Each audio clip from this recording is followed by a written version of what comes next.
Superare la strategia delle chiusure, devastante per il settore del commercio, imparare a convivere con il virus e soprattutto vaccinare. Nel giorno in cui il Veneto ritorna a zona arancione e si rialzano le serrande dei negozi, la Confcommercio regionale rivolge un appello duro alle istituzioni. Lo fa attraverso i mezzi di comunicazione, televisione e stampa, per dire a nome delle 292.000 imprese del terziario che con questo virus bisogna imparare a convivere. Stop all'altalena delle chiusure forzate.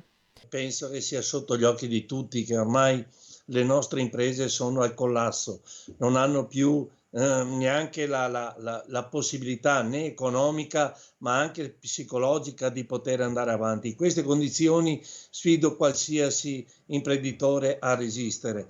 Quindi io spero e confido che non fino a fine aprile, ma prima che se questa curva comincia ad abbassare, venga liberato gradualmente qualche attività. È necessario perché ormai dobbiamo renderci conto che con questo virus dobbiamo convivere. L'uscita dalla zona rossa non migliora la condizione di bar e ristoranti, ricorda il presidente Bertin. Ma soprattutto noi puntiamo su una cosa: vaccinare, vaccinare, vaccinare. Altre strade non ce ne sono, ribadisce, riferendosi alle promesse deluse di un sostegno economico da parte del governo. Non parliamo neanche più di ristori, di sussidi, perché chiaramente queste soluzioni si sono dimostrate poco incisive e potrei aggiungere anche quasi disastrose. Occorre, conclude, immunizzare velocemente la popolazione e tornare a vivere.